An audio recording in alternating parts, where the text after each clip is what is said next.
Ahead of the State of the Nation address, think tank the Centre for Development and Enterprise has questioned President Cyril Ramaphosa's ability to lead South Africa out of the multiple crises it faces. We're joined by Bernstein, who is the CDE's Executive Director. Anne, good evening to you and welcome. We are in a time of multiple, entangled and accelerating crises that significantly degrade our prospects, a polycrisis, as you term it. What actions or lack thereof tell you that the President's ability to lead us out and beyond them is questionable? Well, good evening. I think it's really important that we have a thorough diagnosis of what is wrong in South Africa today. And there is a great deal that's wrong. If you look at around us, most things are worse than when the president took over 5 years ago. Of course, we've had the COVID situation, but a lot of these things are not related to that. So almost every area, from unemployment to water to energy to crime, to investment, we're doing worse than we should be doing, and then we were doing quite a while ago. And you have to ask, why are we in such a terrible situation? Now, the president says it's the 9 wasted years of state capture and corruption, and conveniently ignores that he was the deputy president at the time and head of the deployment committee on cadre deployment. But it's much more than that. That's obviously one factor. It's much more than that, and I'm saying we've had a very bad strategy. We have had bad policies, bad ideas and bad policies, and really a failure to lead us, to make the hard choices South Africa needs to take in order to get back on track. I'm going to circle back to some of these bad ideas you're referring to, Anne, but what you're asking for in what you've shared with us just now is for the president to be deeply honest with himself and with the people around him, as you say, to look at not only what's been referred to in South Africa as the 9 wasted years, but also the years that he has been at the helm. Exactly. I'm saying we've got to look at the last 5 years with clear eyes. And I think what you've seen is a president whose paramount strategy has been not to divide the ANC. Now, we don't know if he would, if he took bold decisions, but he's saying that that is more important than putting really competent people in his cabinet or firing people who openly defy him, many of whom are either incompetent or have been accused of in corruption scandals. So we see a strategy that says we know there are very bad people in the security cluster, and the president knew this because he got a report in 2018, but he didn't act on this. And even after the 2021 failed insurrection and his own panel report after that, have we seen anyone senior being charged or anybody senior subject to disciplinary action? We're just kind of moving on. So I think that strategy of ANC unity above the national interest has had devastating consequences for the country. And, we've had a number of analysts on this issue because we've covered quite extensively the national conference of the ANC over December and then, of course, in the lead up to their January the 8th statement.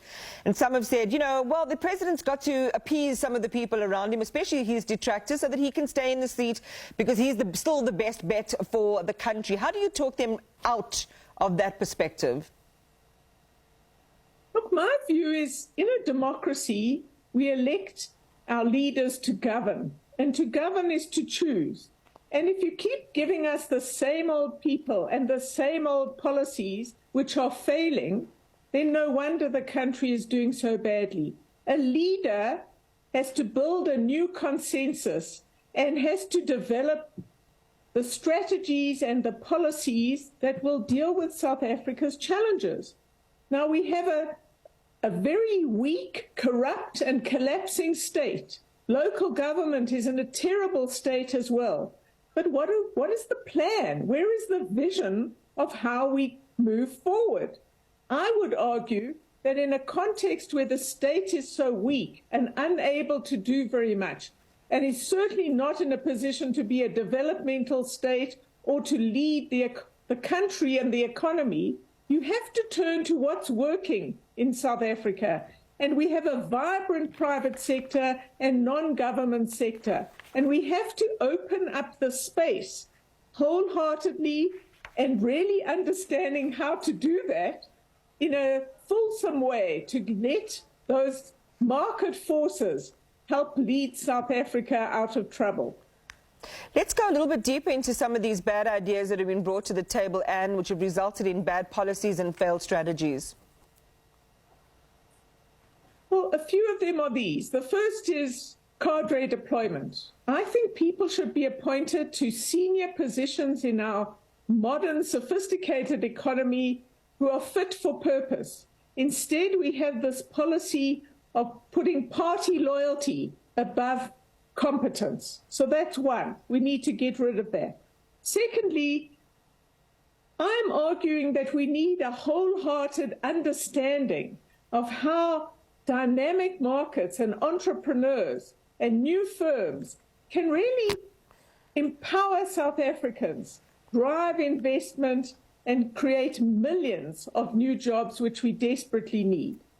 I think we also have to say, what are the country's priorities? If you look at the government's economic reform and reconstruction strategy, if you listen to speeches, you see a laundry list of issues. We say we want more growth and investment, but then we simultaneously say we want expropriation without compensation, or we ratchet up the laws and regulations and red tape that companies have to deal with. So we're not an attractive place in which to invest. A very big mistake has been to think that state monopolies on the ports, on rail, on energy, on a whole lot of things can actually work.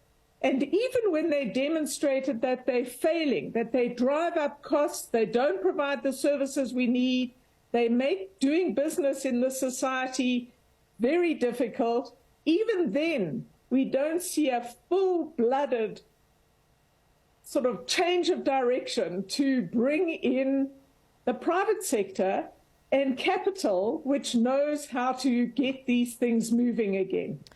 I know that in your writing you have, you've used the terms of, in the sense that, the president should no longer be referred to as a reformer, but everything that you're saying, kind of emboldens me to add a few other things, and let's see what you think about that, is that effectively you're saying he's been ineffective, he is lukewarm, we're swimming in a pool of mediocrity, and all of that has got to end. Let me know if that's, going a little bit too far. And then the question for most South Africans is, now what? Well, I run a non-party political organization, but if you were sitting on Mars, in outer space, and looking at South Africa today, I think you would have to conclude that whoever is running this country is not doing a good job at all, many of whom don't know what they're doing.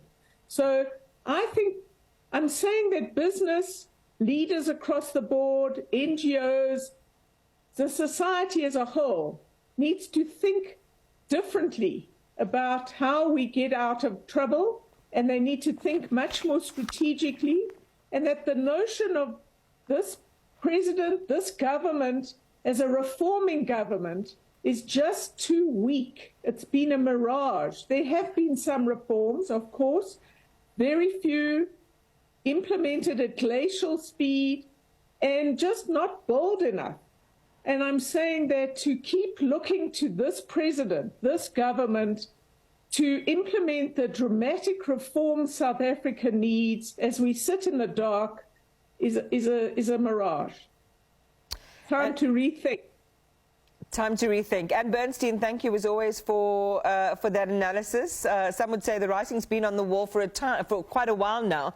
It's about how, especially the voting public, begins to decipher that and make sense for themselves in the context of the realism of load shedding and other problems that we have in South African society. Thank you so much for your time. Well, Anne was referring there to cadre deployment. The ANC says it will appeal the decision of the High Court in